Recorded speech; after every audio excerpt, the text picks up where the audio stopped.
Bonjour chers amis, bienvenue sur ma chaîne Invitation Sidérale. Je m'appelle Jana et je vais vous parler aujourd'hui de l'éclipse solaire qui aura lieu dans une semaine à peine, le 14 décembre. Donc je vais commencer par vous dire ce que c'est qu'une éclipse et comment elle a été interprétée dans l'Antiquité, puisque c'est ce genre d'astrologie que je pratique. Déjà, vous savez bien, c'est la conjonction entre la Lune et le Soleil qui provoque une éclipse. Elle peut être soit totale, soit annulaire, soit partielle par rapport au Soleil. Cette fois-ci, ça va être une éclipse totale. Ça veut dire qu'on ne verra pas le petit anneau de lumière du disque solaire autour de la Lune. Donc, obstruction totale de la lumière du Soleil. Après, il faut savoir que des éclipses solaires, il y en a plusieurs par an, entre 2 et 7 en moyenne, en sachant qu'en 2020, nous en sommes à notre 6e éclipse. Et en sachant qu'on compte pas seulement les éclipses solaires, mais aussi les éclipses lunaires dans ce nombre. C'est beaucoup pour une année, et d'autant plus que les éclipses ne sont jamais interprétées d'une manière très positive. Autant dire que cette année était un peu spéciale côté négatif des événements. Alors, le 14 décembre, cette éclipse va durer 2 minutes. Pas très longtemps, donc elle va pas agir non plus très longtemps par la suite, et elle sera visible surtout dans l'hémisphère sud, et son arc de visibilité s'étend entre l'océan, quelque part dans l'océan Atlantique, puis l'Argentine, le Chili, attendez, j'ai noté, l'Uruguay, Paraguay, le Brésil du Sud, la Bolivie, le Chili, le Pérou. Donc les pays, bien sûr, à partir desquels on peut observer une éclipse, sont plus touchés par l'éclipse. Malheureusement, il y a l'Amazonie aussi qui est concernée, et vous verrez pourquoi c'est pas très rassurant. Maintenant, qu'est-ce que ça signifie au niveau de l'interprétation, une éclipse solaire? Donc, je vous disais tout à l'heure que dans l'Antiquité, ce n'était jamais interprété d'une manière positive. C'était toujours négatif. C'était en quelque sorte le rendez-vous des mauvaises nouvelles pour l'année, et en fonction de la manière dont se présentait cette éclipse, on pouvait juger si ces événements vont être plus ou moins néfastes et quel domaine ils vont concerner. Mais on ne peut en aucun cas considérer une éclipse comme quelque chose de hautement spirituel où on va profiter d'une certaine révélation ou quoi que ce soit, tout simplement parce que il s'agit d'une obstruction totale de notre source de lumière principale, et vous savez que la lumière n'est pas uniquement un véhicule physique de comment dire, ou de la matière qui provoque la chaleur et la vie sur Terre, mais la lumière véhicule également des énergies psychiques, spirituelles, et donc nous sommes coupés durant une éclipse de notre source. Donc on ne peut pas vraiment parler de quelque chose de très spirituel à ce moment-là. C'est pour ceci que les anciens ne l'observaient pas non plus. Jamais, jamais ils allaient se monter dans leur tour et observer les éclipses. Au contraire, c'était considéré comme un moment où il faut pas manger, ne pas boire de l'eau et prier. C'est tout ce qu'il faisait. Il faisait aussi des rituels pour se purifier. Et pour être honnête, pour chaque nouvelle lune, même si elle n'est pas accompagnée d'une éclipse solaire, j'ai remarqué qu'il est très très facile de jeûner, puisque tout simplement, moi pour ma propre pratique, je n'ai pas faim à ce moment-là, où j'en ai le moins faim par rapport à tout le cycle lunaire. Donc j'en profite souvent pour jeûner.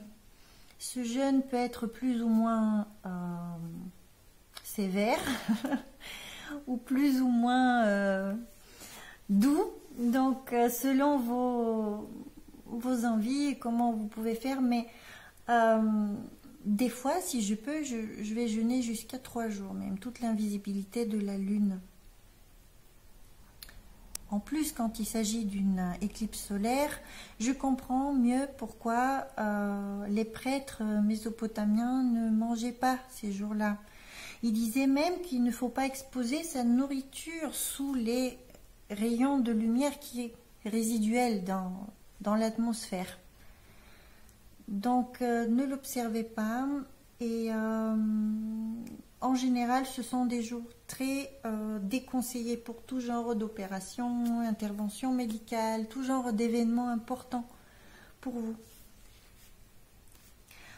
Ok, alors précisément pour cette éclipse-là, on va voir où est-ce qu'elle tombe. Elle tombe, selon le zodiaque sidéral, dans le 29e degré du Scorpion. Toute fin du Scorpion. Mais que vous comptiez selon les mesures du zodiaque tropical ou du zodiaque sidéral, toujours à cet endroit se projette par projection perpendiculaire l'étoile Shaula. Shaula, c'est une des dernières étoiles du Scorpion, du signe de la constellation du Scorpion. Elle représente sa pique, son dard. Donc déjà, tout de suite, quand vous voyez l'image, vous pouvez un petit peu pressentir ce que je vais vous dire par rapport à la symbolique de cette étoile. La pique du Scorpion, vous savez bien, distribue le poison qui est mortel, et aussi le Scorpion peut autant détruire que s'auto-détruire par ce poison. Donc c'est une étoile qui est très agressive en fait.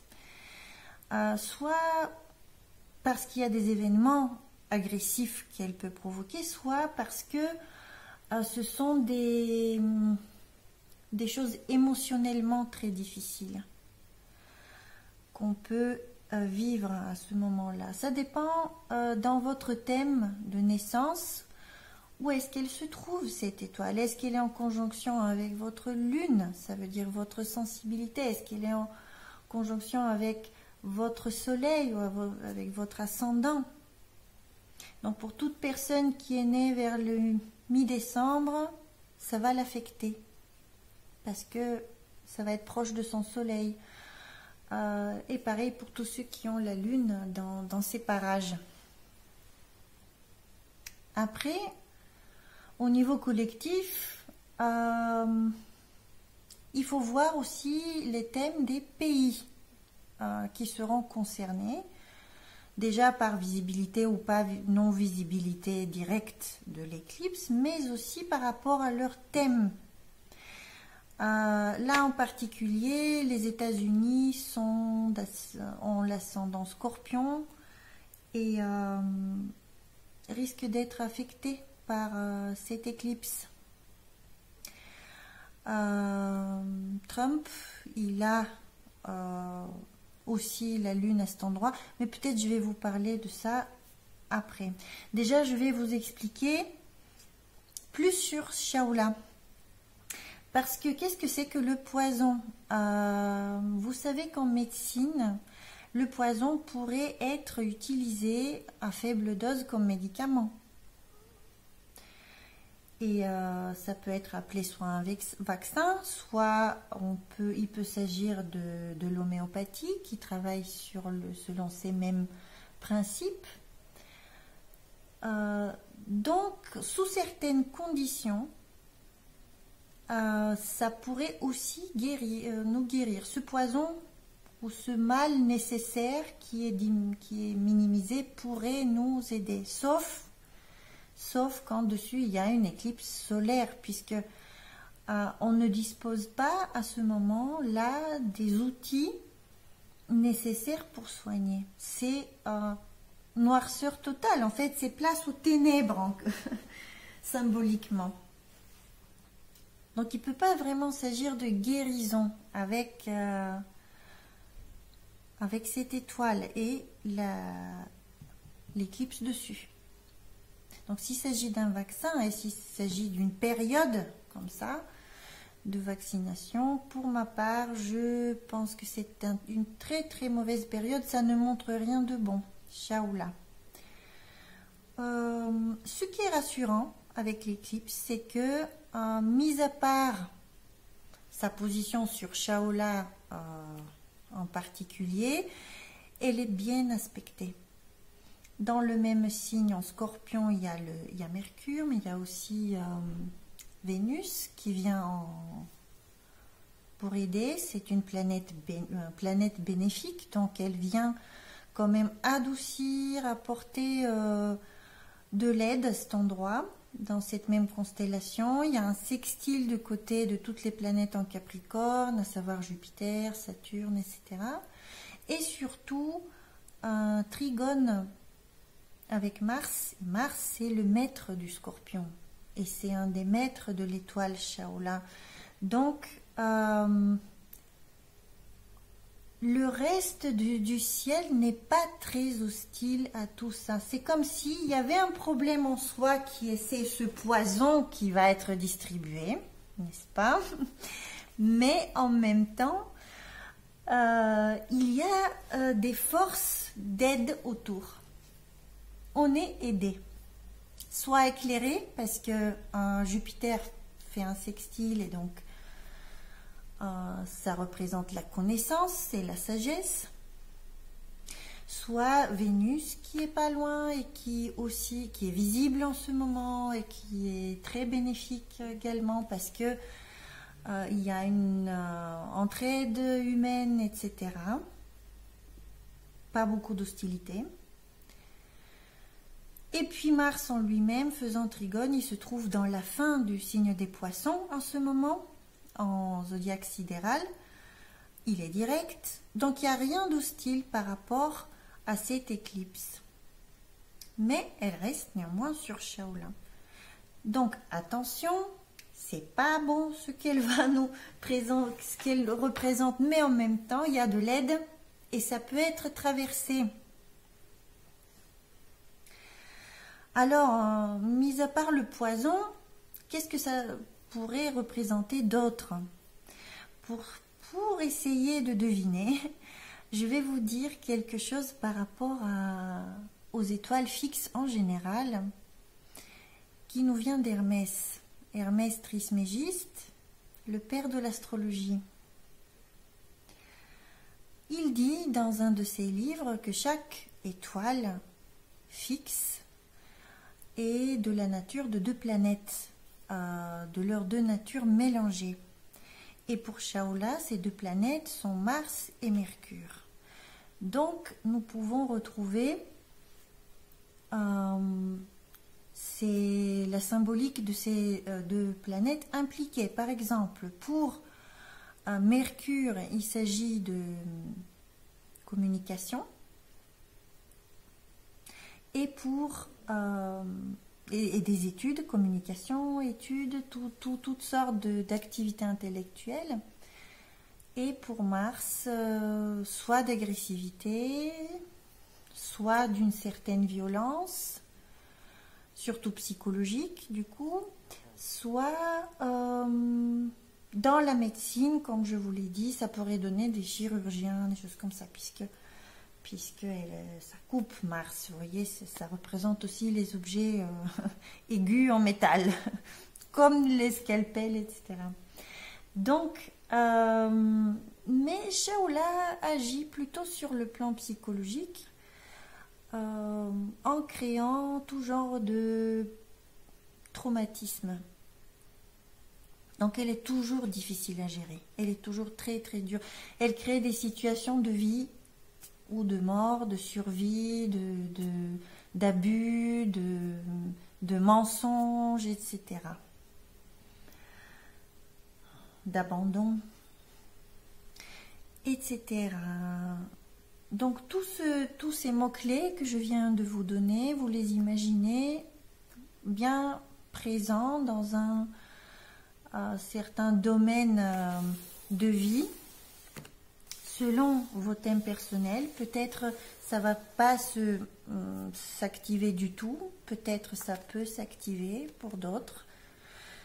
Et sachez que ni la violence ni l'autodestruction sont bons pour vous. Et j'aimerais aussi vous dire quelque chose d'un peu plus général. Vous voyez que dans la symbolique de Shaola, nous retrouvons Mars. Mars, c'est aussi la planète qui très bientôt va devenir très importante, puisqu'elle va rentrer chez elle en Bélier, et que de là, elle va commencer à faire des carrés au petit paquet de planètes en Capricorne sidéral. Donc, ça nous annonce quelque chose de très agressif, comme de la guerre. Donc, Mars sera très, très actif. En même temps, il s'agit de Shaola. En même temps, plus tard, dans l'année, il y a des conjonctions qui impliquent encore Mars, etc. Mars sera très actif. Et aussi, en étant à la fin de l'ère des Poissons, avant l'entrée dans l'ère du Verseau, nous sommes dans la dodécatémoria de Mars, c'est-à-dire que les anciens divisaient un signe astrologique ou une constellation en 12 portions égales, et nous sommes dans la portion gouvernée par Mars. C'est là-dessus que tombe à chaque année l'équinoxe du printemps, et donc nous en avons pour 150 ans à peu près de période martienne en toile de fond. Et c'est vraiment la fin de quelque chose, puisque toutes ces violences et tous ces problèmes qu'on a, toute cette destruction qu'il y a autour, en fait, elle vient à propos. Elle ne vient pas juste pour nous embêter. Donc, même si sur le plan matériel immédiat, Mars est une planète maléfique de premier ordre dans l'Antiquité, vous verrez que si vous faites un pas en arrière pour regarder avec un peu de philosophie aux choses, vous verrez que cette destruction qui génère est aussi nécessaire pour la régénération qui va suivre. Et le Scorpion d'ailleurs aussi parle de régénération. Donc quand il y a ce genre d'épreuves de régénération, de purification, elles sont nécessaires. Bon. D'autant plus que il ne s'agit pas d'une seule éclipse isolée qui tombe dans le Scorpion. Nous en avons eu une au mois de juin, le 5 juin cette année. C'était une éclipse lunaire qui tombait dans le Scorpion. Après, nous avons celle-là qui tombe dans le Scorpion. Après, nous aurons une lunaire le 26 mai qui tombe dans le Scorpion. Après une autre le 19 novembre 2021, le 4 décembre 2021 et en 2022 le 16 mai, encore dans le Scorpion. Donc cette thématique, vous voyez, elle continue sur 2 ans en gros, en 2 ans, 1 et 2 à cheval. À mon avis, ça correspond beaucoup à l'histoire du vaccin et au fait que ça va durer dans le temps et ça va reprendre et reprendre et reprendre. C'est pas fini, c'est pas juste là, il se passe quelque chose le 14 décembre, on décide, on est débarrassé. Non, c'est sur plusieurs années. Après, les éclipses se déplacent. Comment ça? Ça correspond généralement au mouvement des nœuds lunaires qui sont très importants en astrologie karmique, etc. Ça va très loin en fait l'analyse. Ici, je ne pourrais pas développer tout ça. Je le ferai dans une autre vidéo. Donc, tout ceci, je vous ai dit, c'est très curieux parce que l'éclipse, elle va coïncider exactement avec la lune natale de Donald Trump, qui est une lune d'éclipse lunaire dans son thème. Donc pour lui, c'est vraiment des événements qui déterminent sa destinée. Il est venu pour ça. Lui, c'est sur le nœud sud, nœud lunaire sud que ça se passe, cette lune éclipsée. Et ça veut dire que des événements qu'il a vécus dans le passé sont en train de se reconstituer. Il répond tout simplement à un destin. Est-ce qu'il est bon? Est-ce qu'il est mauvais? Faut que j'arrête ici pour le minuteur. Mais il faut regarder ça et suivre ça de près. Son thème est extrêmement relié à cette éclipse. Est-ce qu'il va survivre? Est-ce qu'il va être agressé? Est-ce qu'on va essayer de le piquer, empoisonner? Ou est-ce que c'est lui qui va le faire? Tout ça, il faut l'étudier. Mais ce qui est sûr, c'est dans les mois qui vont suivre, et même les cycles suivants qui vont l'affecter, les éclipses suivants vont affecter profondément son thème. Donc c'est un personnage, déjà on le sait, ce qui est très important, mais là ça commence vraiment à chauffer pour lui. Sur ce, je vous remercie de votre attention. Je vous dis à bientôt. Soyez courageux, plein de lumière, et j'espère que ceci va vous servir uniquement de météo. Ça ne présage rien de fixe, ni de trop déterminé. Voilà. Portez-vous bien. Au revoir.